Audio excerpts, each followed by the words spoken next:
Daí, pessoal, tudo tranquilo? Estamos iniciando mais uma live. Hoje, quinta-feira, estamos aqui para falar sobre um assunto bem interessante, cujo tema é o latimática. Latim e matemática. Para que aprender latim?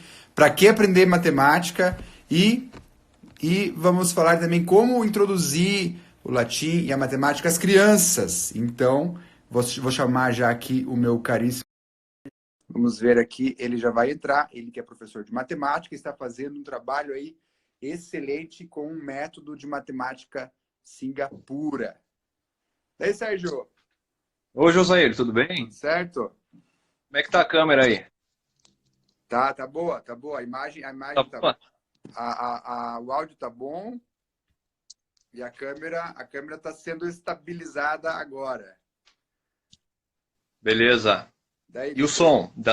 Tá, não, o som tá bom, tá ótimo. Tá bom. Tudo, Beleza, acho que eu tudo, vou baixar um pouquinho. tudo bem aí, Sérgio? Tudo bem, é a minha primeira live, Josair. Tua Nunca fiz primeira uma live. live, olha que maravilha.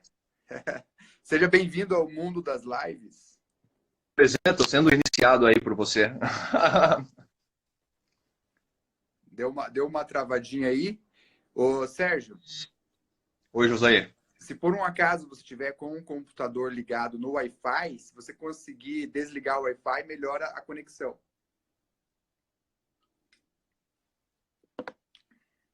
Então, pessoal, essa noite aí eu vou falar com o meu amigo e compadre Sérgio, ele está fazendo um trabalho muito bom nas redes sociais sobre a matemática de Singapura. Ele vai explicar para nós como funciona a matemática de Singapura, por que essa cidade-estado,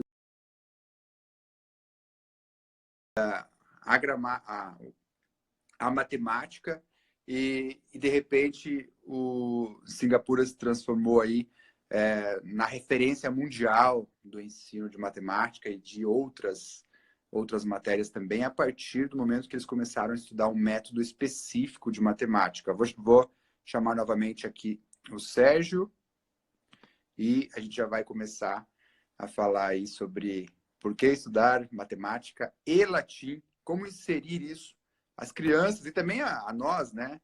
E também a nós que já somos crescidinhos, mas sempre temos que retomar os estudos.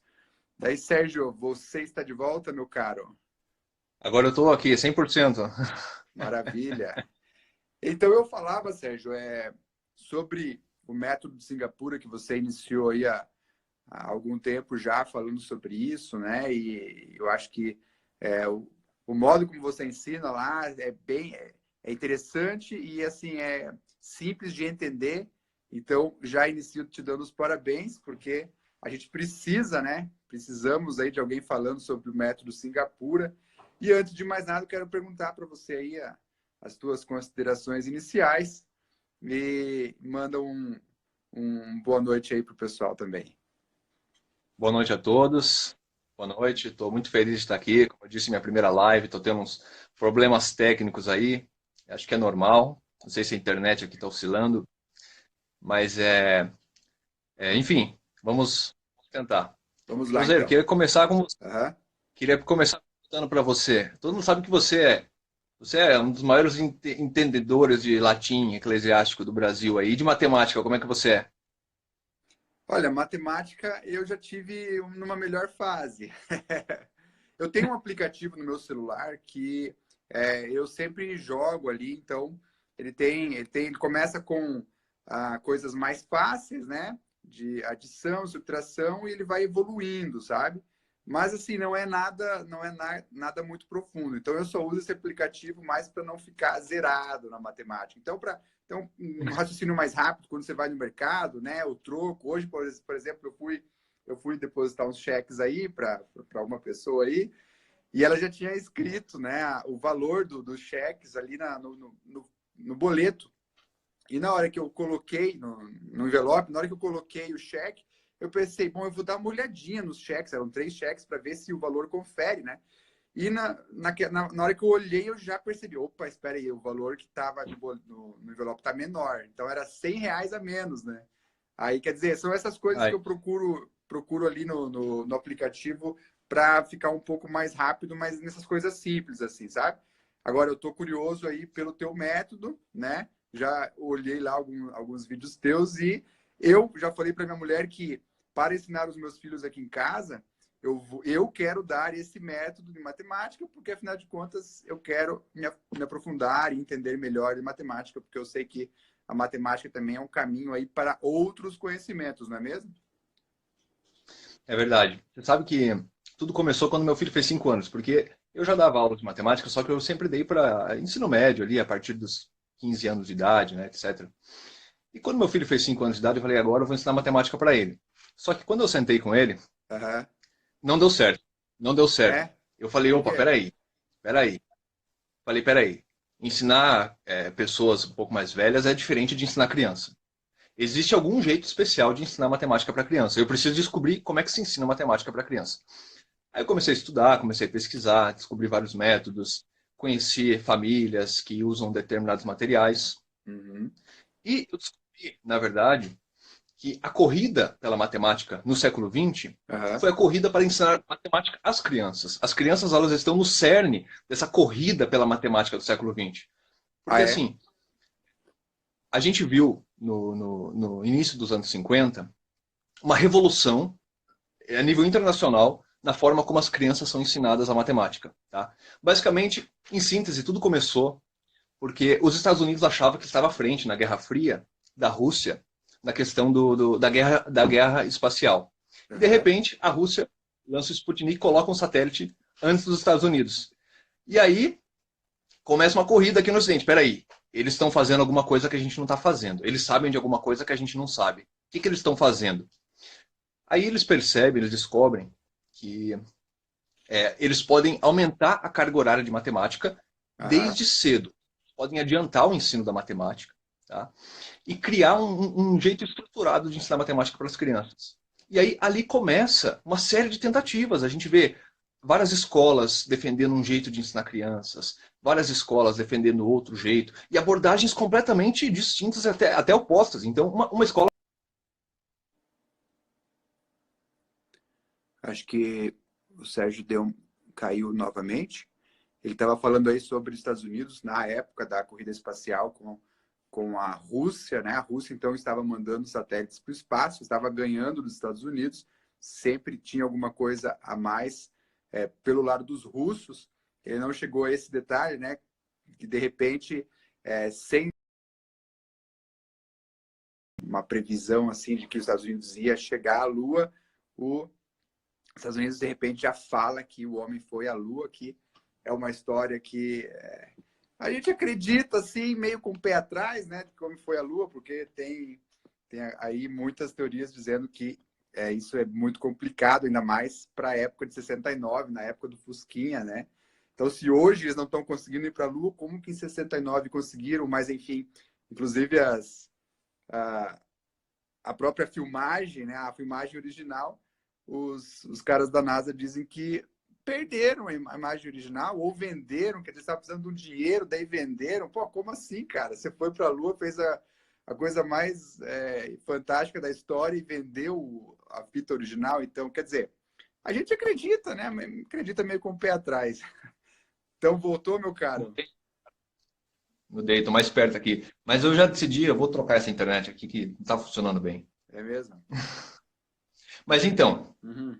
como eu dizia, começou-se então aqui no Ocidente, na banda ocidental, uma corrida para se mudar a forma como as crianças eram ensinadas a matemática. Sim, e você estava E falando nesse que cada local estava dando um tipo específico de método, eles não seguiam um padrão, é isso?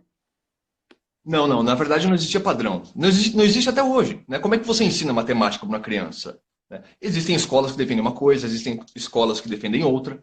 E Aham. assim, elas chegam a fazer oposição. Né? Então, uma ensina que você deve começar por A e terminar em B, e outra fala, não, a gente tem que começar por B e terminar em A. Então, quem tem razão nesse ponto? E Uhum. outra coisa que tem que ser considerada, que é o seguinte, há muito interesse internacional nisso. Por exemplo, a gente vê que nessa corrida pelo ensino da matemática, a partir dos anos 60 e principalmente a partir dos anos 70, fundações internacionais, tá? Então conselhos, fundações, organizações internacionais começam a emitir resoluções obrigando países subdesenvolvidos a ensinarem certos conteúdos de matemática para as crianças. Hum. Então a gente começa a ter uma interferência escalar muito grande. Por exemplo, aqui no Brasil, o currículo de matemática de 1969, ele chegou pronto da USAID para cá. Então a USAID, nessa época, em todo mundo, ela promovia aborto, ela distribuía anticoncepcional. Então ela tinha uma ação política nos países. E ela estava aqui no Brasil dizendo assim, ó,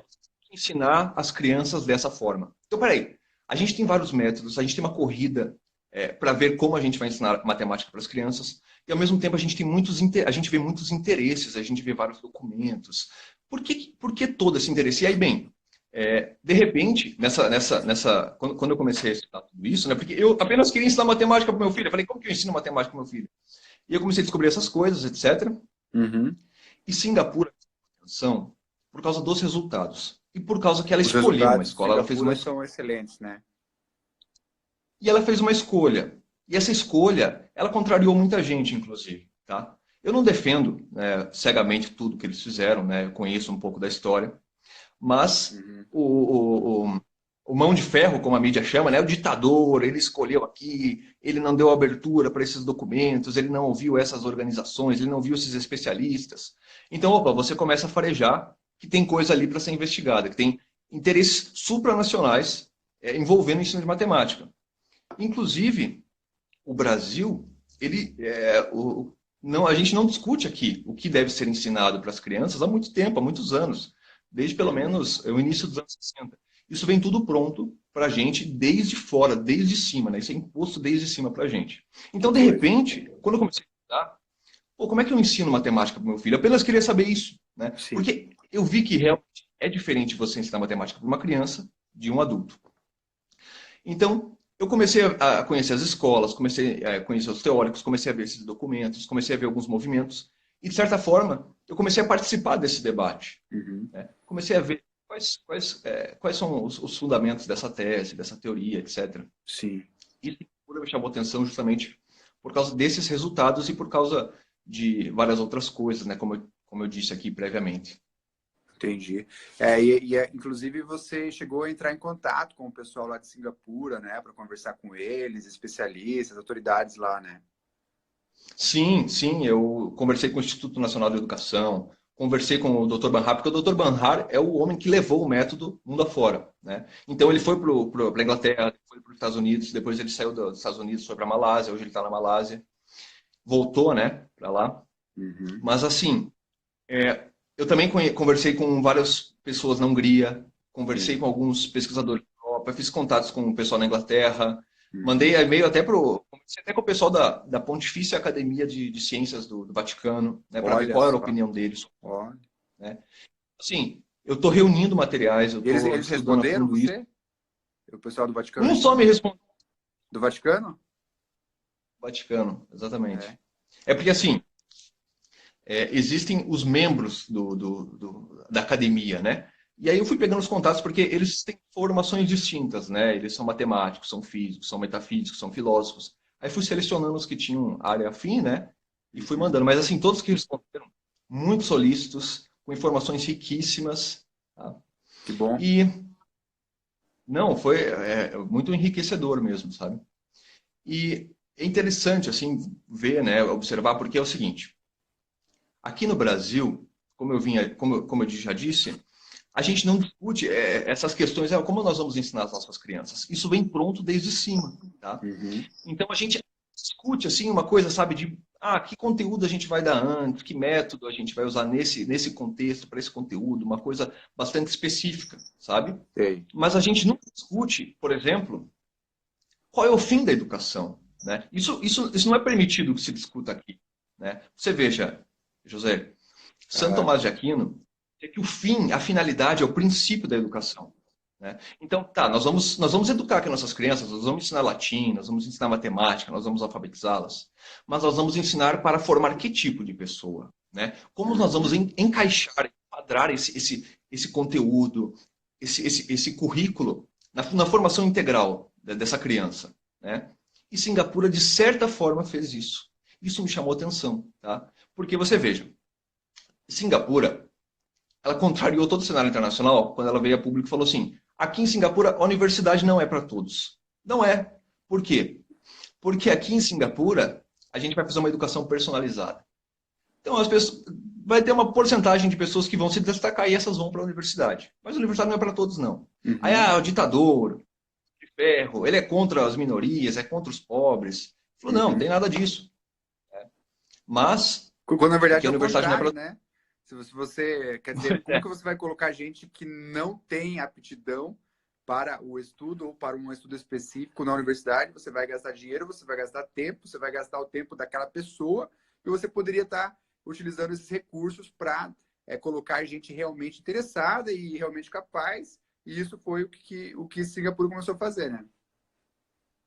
Pois é verdade. Então, esse foi uma das coisas que me chamou bastante a atenção no ensino de Singapura, né? Inclusive, hoje uma moça veio conversar comigo, né? Mandou uma mensagem para mim e falou assim: Puxa, minha filha está no ensino médio. Como que eu faço aqui estudá-la com matemática, né?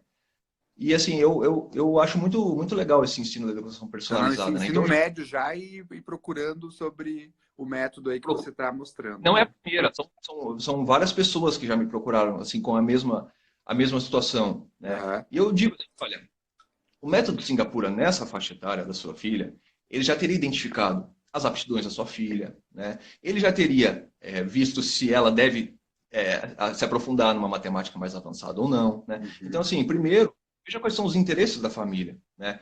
Qual é o interesse? Vocês têm interesse de que ela faça um vestibular, Uhum. que ela preste uma prova que exija conhecimentos de exatas? Então, vamos aprofundar, etc., né? Sim. Fazer uma de livros, etc. E Agora, até, se pode falar.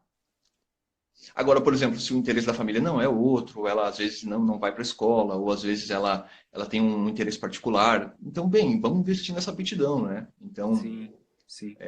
E eu até realmente acredito interessante que na você. educação, sabe? Uhum. Interessante que eu já vi você comentando que o método Singapura, ele, digamos assim, ele tem uma parte básica que serve para todo mundo, né? E depois que o aluno já entrou nessa parte mais básica, ele vai entrar ali no estágio do estudo que ele vai, digamos, decidir se ele continua avançando ou se ele para ali, porque aquele básico que ele já teve já serve para a sua vida, né? Ele já consegue fazer as coisas comuns, digamos, que todo ser humano precisa fazer, não é isso? Exatamente. E aqui, nesse contexto, eu vejo a nossa, na verdade são várias, né? Mas eu vejo a nossa primeira confluência do latim com a matemática, que é o seguinte. Se você estuda a história da educação do século XX, você vai observar que, principalmente dos anos 50 para cá, uma é a característica marcante da educação, principalmente aqui no Ocidente, que é o seguinte: Uhum. é cada vez maior, é cada vez menor a autoridade dos professores e do currículo local em definir o que vai ser ensinado naquela situação e naquele contexto para aquelas crianças e naquela cidade, etc. E é cada vez maior, em contrapartida, o poder de um órgão centralizador que define com um decreto, com uma resolução, tudo que vai ser ensinado e tudo que não vai ser ensinado. Então, a educação está cada vez mais massificada. Isso é óbvio. Sim. Basta você ver, por exemplo, a BNCC. A BNCC é um currículo único, padronizado para o Brasil de todos os estados, independente das culturas locais, né?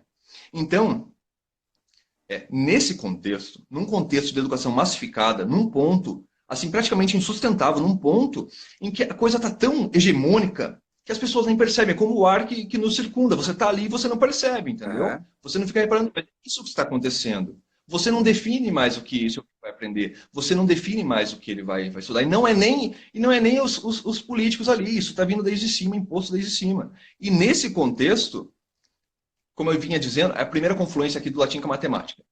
Se você é um pai, se você está preocupado com a educação do seu filho, você deve personalizar a educação dele. Você deve, tá? Para que ele não tenha uma educação massificada.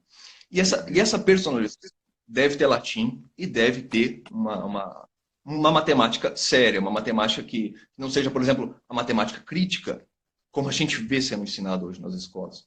Então, Uhum. latim e matemática eles devem fazer parte de uma educação personalizada, com certeza. Uhum. Agora, essa questão que você falou, a matemática crítica, né? Ela é baseada muito em fórmulas. E isso todo mundo, isso já é meio clichêzão, né? Mas a gente tem que falar, fazer o quê? Sabe quando está na escola lá e o professor começa a colocar ali fórmulas e mais fórmulas, e a gente meio com preguiça, ou meio sem não entender nada mesmo, né? Tipo assim, professor, para que eu vou usar esse negócio aí? Olha, não sei muito bem porque você vai usar, mas uma hora você vai usar. E quer dizer, e a gente precisa decorar as fórmulas, a gente não vê muito uso nisso com a realidade, né? Então, eu acho que isso também é um diferencial da matemática de Singapura, porque ele começa com algo concreto e você vai ali evoluindo, é como se fosse um degrau, não é isso? Explica para nós isso aí, Sérgio. Exatamente. Porque se você não faz isso, o que você está fazendo é adestramento, né? Então você está adestrando as crianças. É assim porque é assim. E, inclusive, eu já vi, né? Na verdade, eu não vi, isso é muito comum, né? As crianças, elas resolvem a prova lá, mas não usam a fórmula que o professor explicou em sala de aula, o professor dá zero. Não, é zero, porque não usou a minha fórmula. O que é isso, se não adestramento? Isso não é educação, isso não pode ser chamado de educação, Mas quer né? dizer, o aluno chegou a uma resposta, é isso? Exato. Na questão, a O aluno, resposta, digamos, é a mesma, mas ele não usou a fórmula do professor. exatamente. Aí o professor dá zero. Ah, às vezes dá um chorinho, assim, vou dar zero. Pô, E o professor ficou olhando ainda. às vezes até o aluno pegou um atalho, né? Chegou mais rápido ainda na resposta e leva Não, um não zero. pode. Quem disse que pode? É. Não pode, não pode. Então, assim, como você motiva um aluno que está nesse sistema, né? Aham. Onde ele tem que. Ele está sendo adestrado, porque o aluno percebe, é óbvio que ele percebe. Como é que ele não vai perceber uma coisa dessa? É óbvio, né? Então ele se fecha para aquilo. Né? Uma vez que Eu acho que o Sérgio geração de caiu mais uma vez aí, mas a gente conseguiu. aí. Opa, voltou? Não. Eu acho que o Sérgio vai ter que retomar aí o contato. Então, ele está contando aí sobre a matemática de Singapura. A,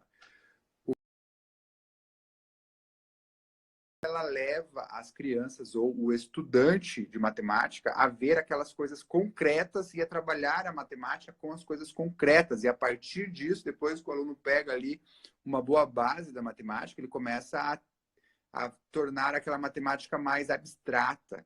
E coisa que a gente não vê na nossa escola, né? Às vezes as coisas são muito baseadas em fórmulas e fórmulas. Decora a fórmula para chegar a um resultado. A gente não sabe para quem precisa aquilo para a vida concreta.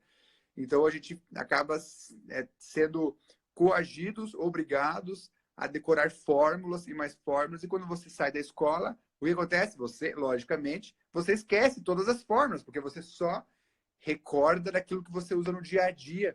E por isso que a matemática de Singapura, ela tem uma eficiência tão grande assim, porque você sabe que o estado, a cidade-estado de Singapura, aí o Sérgio pode explicar melhor, mas há um tempo atrás, eu acho que cerca de 30 anos atrás, era uma das piores educações do mundo.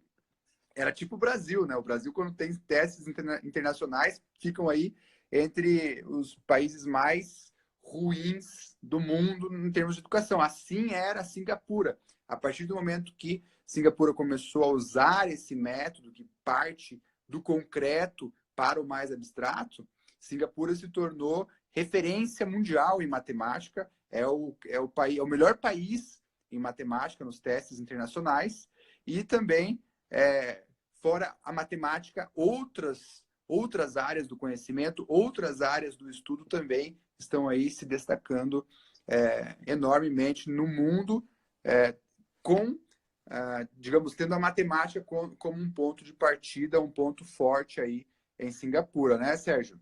Não sei se você Voltei. conseguiu escutar aí o que eu falei agora. Estava escutando, você tá melhor que eu, José. Deixa você falar, hein? Pode ensinar aí.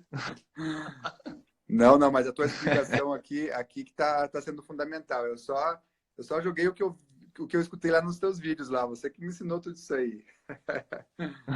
Aliás, antes de mais nada, Sérgio, também, agora no teu retorno aí, já fale pro pessoal aí qual é o canal lá do YouTube, para depois o pessoal ir também procurar, e o teu canal aqui também no Insta, né? Para você até pode digitar aí um comentário, que daí já fica marcado ali o teu perfil, sabe? Daí o pessoal já Tá entra no teu bom? perfil também, já segue vocês, porque, gente, você tem que seguir o Sérgio, porque ele aí dá altas dicas E assim, tá vindo muita coisa boa aí para aprender matemática, para dar matemática para os teus filhos, para você mesmo aprender. Então, diga lá, Sérgio. Aí, ó, o Sérgio O já próprio colocou a nome. mensagem lá, Sérgio Morcelli. É. Depois você vai lá, clica lá no Sérgio ou já vai agora lá e já volta, porque ele também tá dando a live lá, já aparece para ele também. E já segue ele lá, beleza? Então, acho que não tinha muita criatividade para criar um nome, porque assim, quando eu comecei esse projeto de matemática, né, eu estudei o método de Singapura, mas eu também estou estudando toda a história da educação de matemática, principalmente as escolas do século XX. Então, assim, eu não quis criar um canal chamado Matemática de Singapura, né? Aham. Porque, ao mesmo tempo que eu estou falando de matemática de Singapura, eu quero em breve falar sobre outros assuntos. Então, assim, eu estou Aham. fazendo aqui uma barreira de tudo que você precisa saber sobre o que é a matemática de Singapura, como começar, o que ensinar, etc. Em seguida, eu quero falar sobre os outros métodos, as outras possibilidades. Por exemplo, eu quero falar bastante sobre o Gatenho. O Gatenho da escala Cuisinert, puxa, é interessantíssima a história dele. A gente precisa entender, a gente precisa saber qual foi o papel dele, o que ele fez, o que ele não fez. Aham. Eu também quero falar um pouco sobre as escolas ali dos Estados Unidos, né, a Saxon, etc., porque eu acabei conhecendo, estudando todas elas, né, inclusive a própria da Susan Weisbauer, da educação, matemática clássica. E eu também quero falar sobre BNCC e como se ensina matemática hoje no Brasil, a matemática crítica. Uhum. Então, eu não quero, a princípio, ficar... Não queria, sabe, definir. Então, eu deixei meu nome ali, né? E vamos, conforme der, né? Eu vou publicando vídeos, etc, etc. Sim, Tá falando que Singapura é a primeira delas, porque é o que a gente está fazendo aqui por enquanto, entendeu? sei. E esse assunto aí do currículo nacional muito me interessa também, né? Porque o latim ele foi colocado para escanteio aí na década de 60, por volta da década de 60. Ninguém sabe muito bem por quem, ninguém sabe muito bem o porquê, né? Mas eu acredito que deve ter sido aí uma ordem externa ali, né? Como você falou, muitas coisas vêm de fora e nos empurram goela abaixo. Agora, assim como eu, muitos professores entendem que há uma necessidade do retorno do latim. Porque se antes estava dando certo, se antes a educação no Brasil ia melhor e de repente ela entrou numa ladeira abaixo, né? Hoje, né, infelizmente a gente tem que falar isso, mas nós somos os piores alunos do mundo. A gente perde aí para É verdade. país que não tem condições nenhuma. Nós somos a oitava, quase a sétima, oitava economia do mundo, com uma das piores educações. A gente digamos assim, um dos países que mais gasta dinheiro em educação e muitas vezes a gente escuta ainda, né? Olha, a gente precisa dar mais dinheiro para a educação. Por favor, pare de dar dinheiro para a educação. Pare de É, dar. Porque esse modelo, esse sistema de educação que está aí, não adianta você dar mais dinheiro. É mais dinheiro perdido. Você tem que mudar realmente o sistema educacional do Brasil, né? E uhum. falando um pouco de latim, né? Pô, como que o latim pode dar aí uma racionalidade, devolver uma racionalidade aos alunos, aos pais, enfim, como que o latim pode devolver essa racionalidade? Porque o latim, como sempre diz o Rafael Falcão, né? O latim é mais do que uma língua. Se você pega a história do latim, você percebe que você não tem como falar do latim como sendo um idioma. O latim é mais do que um idioma. Afinal de contas, você iniciou lá com os latinos, antes ainda de Roma. Então, o latim ele atravessa a história ainda na parte mitológica, né? O Virgílio nos narra lá o Enéas, o herói troiano que se casa com a filha do rei Latinus, a Lavínia, e a partir disso você cria a descendência que fundou Roma, um dos maiores impérios, se não o maior império da Terra. Alguns dizem que foi a Inglaterra e tal, mas eu ainda não concordo muito. Eu acho que Roma teve aí um impacto maior, porque apesar de não ter pegado aí uma abrangência tão grande como a Inglaterra, Roma teve uma influência linguística, cultural, que eu acho que ainda é incomparável. Então, quer dizer, você fundou Roma com essa língua, depois você teve a época clássica, a época de ouro, com os maiores poetas, oradores ali de Roma, Cícero, Virgílio, Horácio, enfim, e depois disso você tem a própria Igreja Católica que toma para si o latim e espalha, ajuda a espalhar o latim por toda a Europa. A partir do momento que a igreja fala, não, vamos celebrar a missa em latim em qualquer lugar da terra, o latim começa a se espalhar. E quando o latim começa a espalhar, a igreja, né, foi, na minha visão, foi a principal propulsora do latim no mundo, até mais do que o Império Romano, porque as igrejas estavam rezando em latim. Quer dizer, o padre, ele dava o sermão, ele evangelizava na língua local, mas as palavras da missa eram em latim. Então, quer dizer, a filosofia foi sendo permeada de palavras em latim, os povos foram começando a falar em latim, e você tem aí a Idade Média inteira, praticamente, com o latim fortemente sendo falado. Então, quer dizer, se você comparar, né, os estudantes de grego que me desculpem agora, mas eu vou puxar a sardinha para o meu lado, se você comparar o latim e o grego, não tem comparação. O latim é de fato, a língua clássica por excelência. Faça as contas, né? Faça as contas. Sem falar da época de Roma, da época de ouro lá, com Virgílio, o maior poeta de todos os tempos, você tem aí a igreja que utilizou o latim por quase 2000 anos. Quer dizer, nós nunca vamos ser capazes de compreender ou de ler 1% do que está escrito em latim. A sabedoria que está em latim, todos os papas escreveram em latim, né?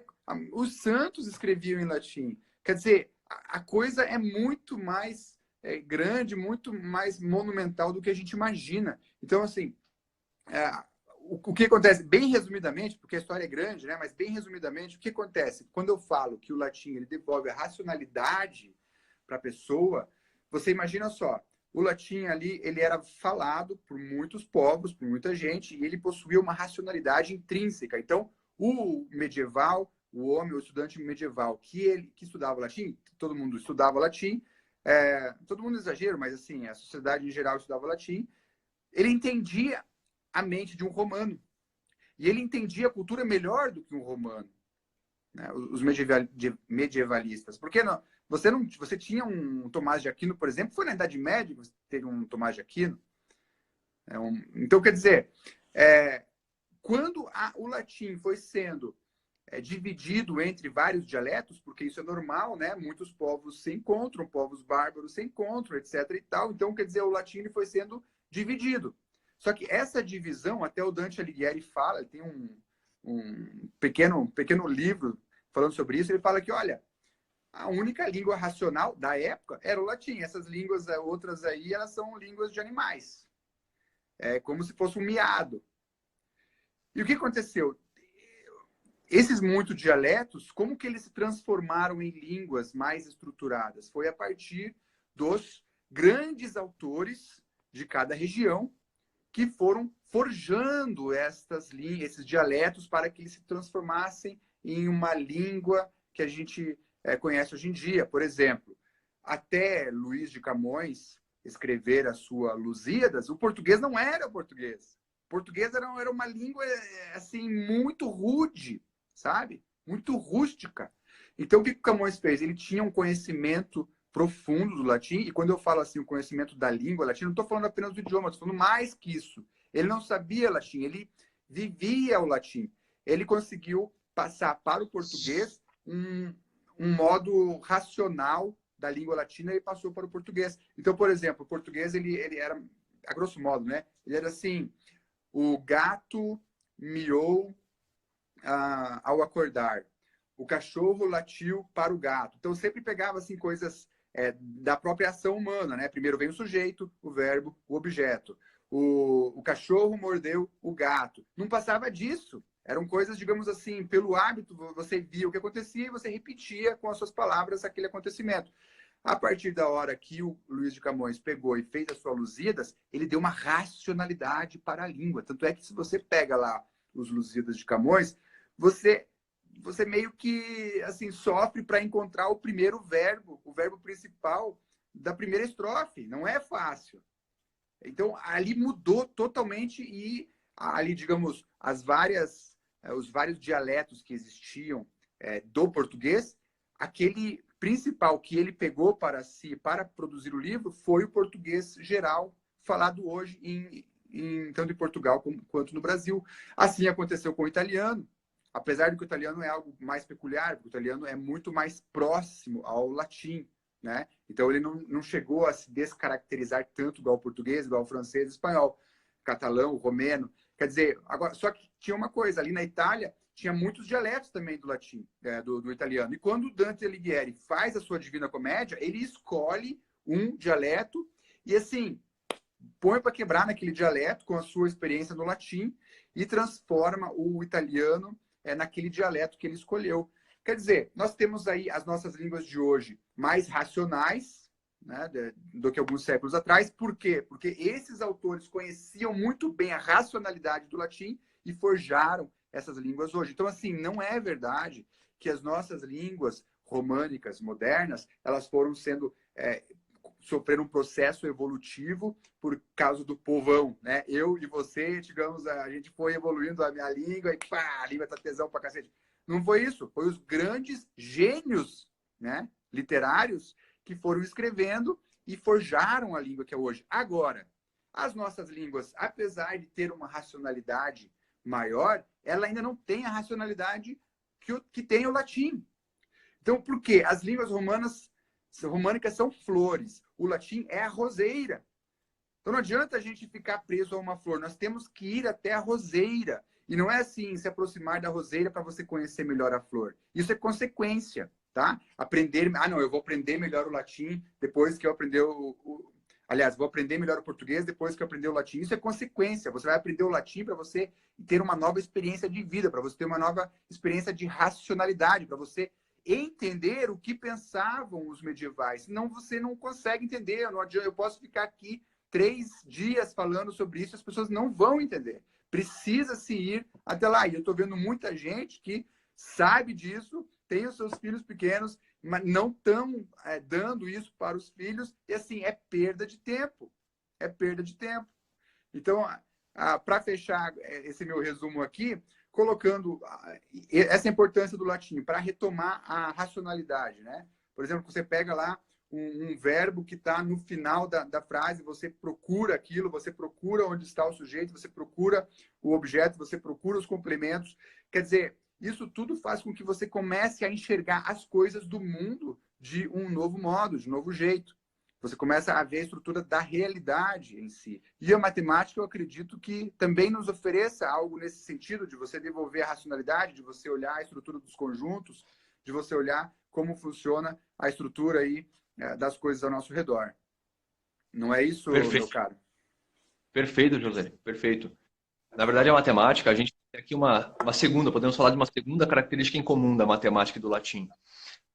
Na verdade, vamos falar de duas já, matar duas de uma vez. Primeiro que a matemática também tinha essa função, sempre teve essa função, né, de servir como um auxílio para você se integrar na estrutura da realidade, né, da forma que a matemática servia para isso, né, e de repente tudo muda, né, o conteúdo de matemática nas escolas começa a mudar, a forma como você ensina começa a mudar, e aqui a gente chega numa coincidência entre o latim e a matemática.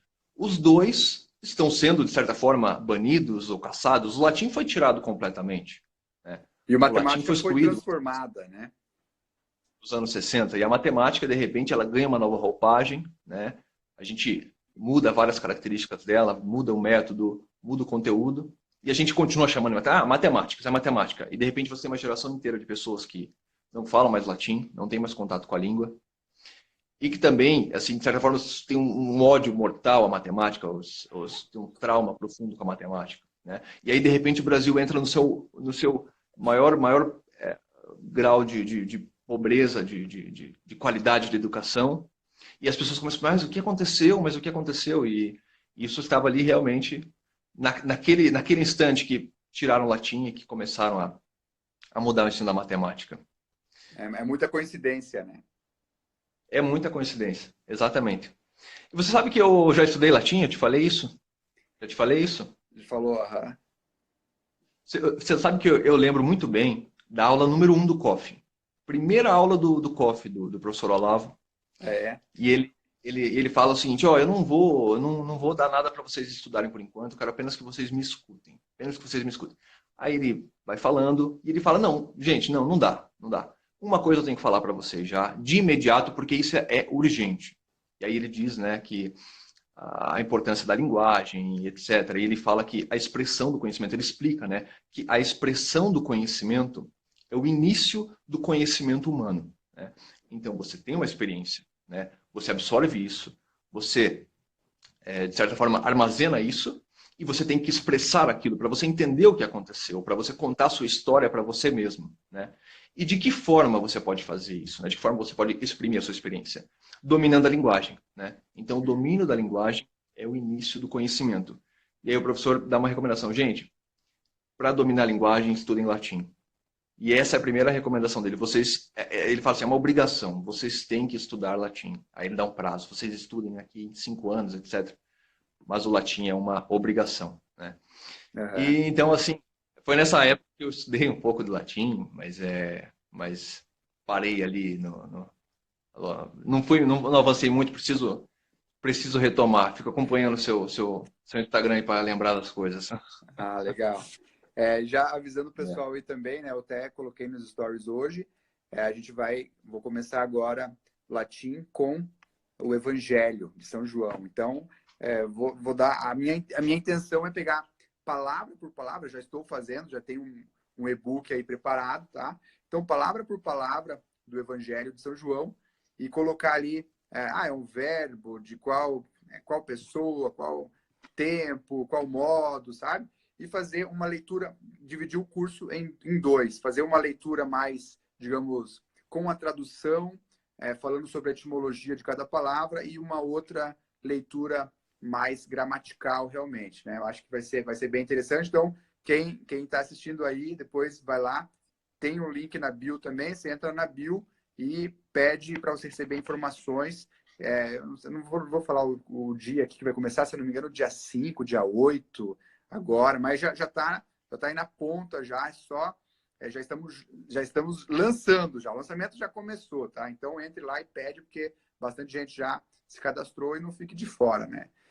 E então, meu caro, eu Excelente. agradeço, eu Pude agradeço falar uma aí última. Já claro, está acabando o nosso. Como é que não, estamos de tempo pode aí? falar, não, pode falar. Queria falar de mais uma semelhança entre o matemática e o latim, né? Que é o seguinte. Uhum. De certa forma, você estava dizendo da linguagem, como nós temos ali os contos de fadas, as histórias, os clássicos, etc. E se a gente observar, a palavra contar, ela tem um duplo sentido, né? Isso em todas as línguas, isso é universal. A gente Uhum. tem contar se referindo à contagem numérica, então 1, 2, 3, e também contar uma história. Tá? Então, o ensino da matemática e da língua, ele sempre esteve ligado, né? Ele faz parte de uma formação de uma criança, deve ser ensinado desde cedo. E, inclusive, existem várias características que ligam ou que fazem semelhança entre a matemática e os contos de fada. Tá? Uhum. Então, existe uma semelhança entre as matemáticas e os contos de fada, porque a matemática, como ensinada para crianças, ela pode ser ensinada de uma forma que ela seja, que ela aborde os números, os problemas numéricos, como uma simplificação da vida. Uma Uhum. simplificação da vida que vai resultar numa acumulação de conhecimentos, uma acumulação de fatos, de histórias, etc., que vão ajudar a formar a criança para que, posteriormente, ela se utilize de tudo aquilo, dos fatos que ela viu na matemática, dos contos que ela ouviu relacionados à linguagem, e tudo aquilo vai ajudar a embasar as futuras decisões dela. Então, o ensino de Sim. matemática e o ensino da língua, eles devem caminhar juntos, Uhum. e eles devem ser feitos com cuidado, José. É, Tem que participar. é Tem que participar verdade. e tem que acompanhar o trabalho. O próprio nome matemática, matema, origem grega, né, que quer dizer ensino. Então, quer dizer, ensino, um conhecimento, e tem tudo a ver com a realidade, realmente. Né? Quer dizer, o que você vai ensinar com matemática? Vai ensinar fórmulas sem pé e nem cabeça? A gente corre um risco também, às vezes, de ensinar, por exemplo, no latim, a gente ensinar fórmulas da gramática e não mostra o texto original para a pessoa. Então, quer dizer, na universidade mesmo, muitas vezes acontece isso. A gente fica treinando ali. Eu, por exemplo, a gente estudou muitos textos de Plauto. Só que o que se fazia com os textos de Plauto? A gente recebia um texto que é, ele era assim superficial, ele não era o texto original de Plauto.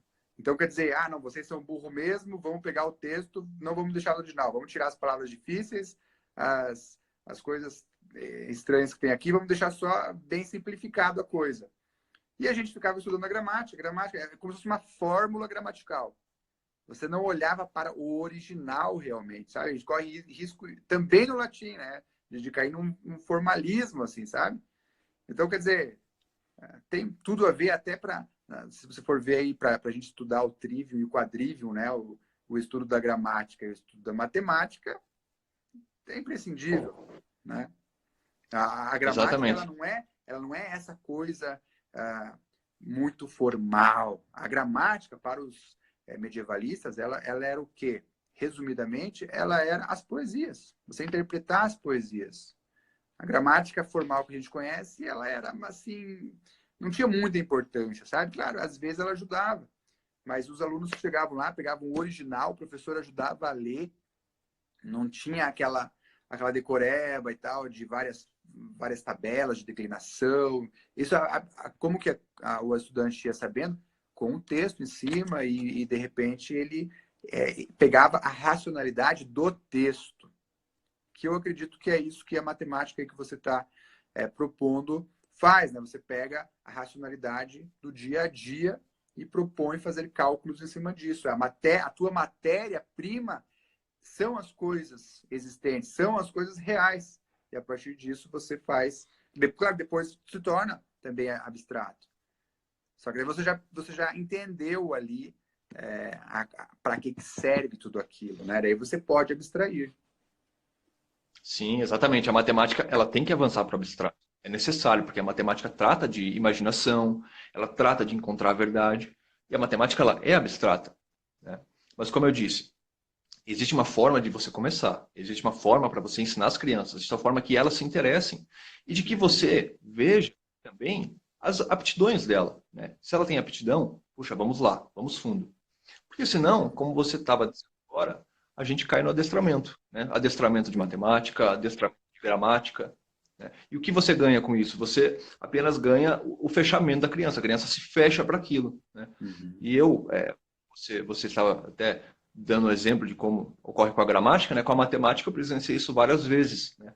Você lida com crianças, com pessoas adultas, com jovens que são traumatizados com matemática. Não, não quero saber de matemática, não quero, eu detesto isso não é para mim. E aí quando você senta com a pessoa e você conversa com ela, você faz uma espécie assim, uma varredura, assim, onde que estão os problemas dela, né? Por que ela se sente assim, né? O que aconteceu, né? E aí, de Uhum. repente, aqui está o problema. Aí você começa a explicar para ela a matemática, você começa a mostrar as funções da matemática, você começa a mostrar as aplicabilidades. E você faz ela entender aquele conceito, né? Uhum. E de repente ela começa a gostar. Ela começa a gostar. Isso aconteceu comigo uma vez, foi engraçado, porque eu dava aula num colégio, tá? E tinha um menino lá que detestava matemática, era o terror da turma lá, o terror do menino. Era o menino Aí, do fundão. eu tava começando, aí jogaram para mim, dá um jeito nesse menino aí. Aí eu fui lá, aí o menino falou, não, isso aqui não serve para nada e tal. Eu falei, não serve para nada mesmo. Ele, o quê? Daí porque óbvio, eu estava falando desde o ponto de vista dele, né? Eu estava realmente assim, deixando me contaminar pela dúvida dele, né? Aí a gente foi voltando, foi voltando, foi voltando, e depois a gente buscou isso. E de repente o menino começou a gostar de matemática. Aí no outro dia a Olha. mãe do menino foi lá na escola, a mãe do menino foi lá na escola e falou assim, quem que é o Sérgio aí? Quem que deu aula pro meu filho aí e tal? Eu quero só ele dar aula pro meu filho, mais ninguém. Aí de repente, eu comecei a ganhar fama, assim, pô, o cara, o que o cara tá fazendo e tal. Mas era tudo isso, porque você vai nessas escolas, monitoria, você tem Uhum. assim, muitas vezes o professor ali, do alto ali do seu posto, né, que não se rebaixa, né, etc., que não quer compreender, né, os problemas, ou que mesmo não identifica que o ensino tem falhas, né? Porque a gente vê muitos professores que falam assim, não, a matemática vai mal, o português vai mal, porque a gente não ensina Paulo Freire o suficiente. Temos que avançar no Paulo Freire. O problema é sempre que não aplicaram o Paulo Freire de formas corretas. É tipo a desculpa do dinheiro. Falta dinheiro, né? Falta Falta dinheiro. dinheiro. Gastam mais que país europeu, É, mas falta dinheiro. dinheiro. Exatamente. Aí quando você pega um professor desse, aí, pô, vai dar problema, entendeu? Não vai dar certo mesmo, né? E aí, de repente, você muda a abordagem ali e dá certo. Sim. E aproveite já, Sérgio, fale um pouquinho sobre o. Você está produzindo um material para crianças, ou você está jogando no YouTube ali algumas coisas. Às vezes eu vejo no teu stories aí no Insta alguns exercícios para crianças. Conta um pouquinho aí do trabalho que você está fazendo. Então, é o seguinte, eu estou estudando matemática, a forma como você ensina as crianças. Eu tenho uma visão de ensino continuado.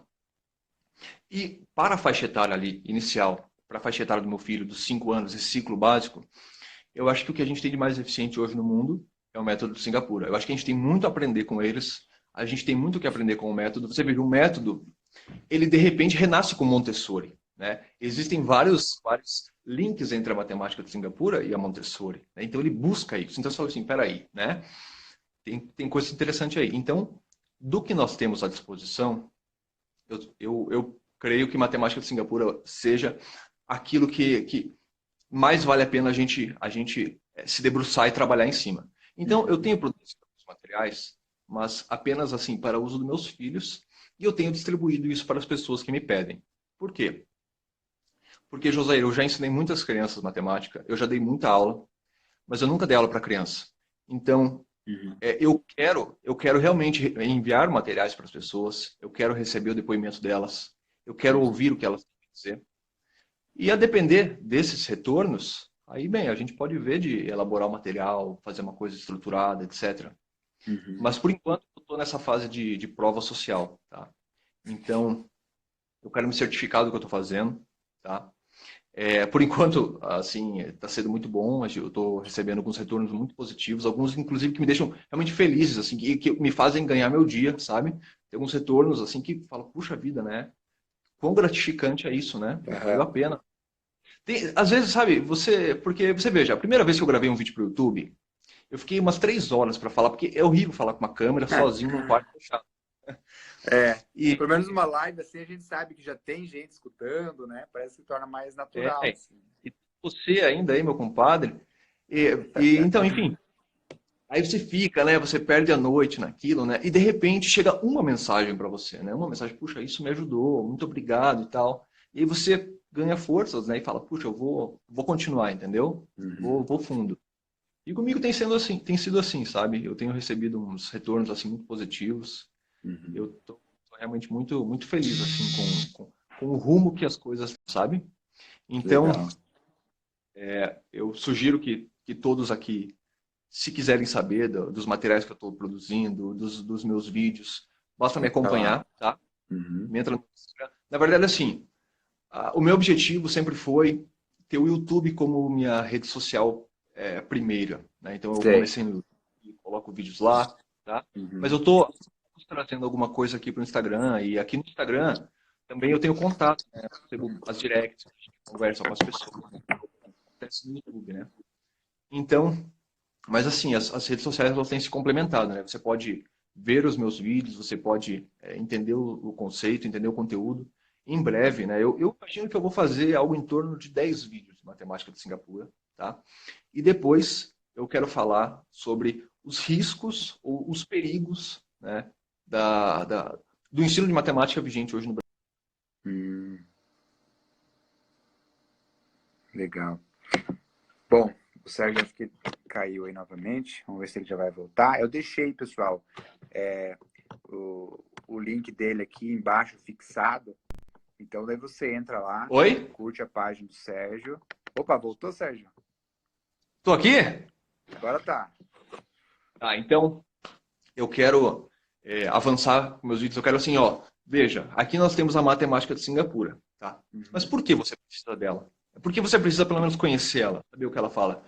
Porque talvez a forma como estão ensinando matemática nas escolas seja prejudicial ao seu filho, né? Não é à toa que hoje o Brasil, como você mesmo disse anteriormente, é o pior do mundo em educação, mesmo a gente tendo recursos, mesmo a gente investindo dinheiro suficiente em educação, né? Então, Exato. assim, eu quero falar sobre a matemática de Singapura, mas eu vou enquadrar isso na linha do tempo. Então, existe a linha do tempo da educação, né? Nós temos as reformas, nós temos aqui os interesses, etc. Daí nós temos aqui a matemática de Singapura.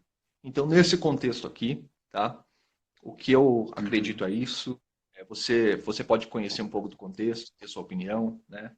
Mas eu estou aqui para esclarecer e ajudar da forma como for possível. E se eu for elaborar material, o que eu for fazer, vai estar tudo muito bem explicado ali nas minhas redes sociais. Maravilha. Então é isso, pessoal. Conversamos aí com o Sérgio e espero com você. Vou deixar aí depois também nos stories lá o teu contato, o pessoal entrar em contato aí contigo, tá? Sérgio, um abraço aí, obrigado pela live e até breve. Obrigado, José. Abraço. Um abraço para vocês e para todo mundo que acompanhou e até mais.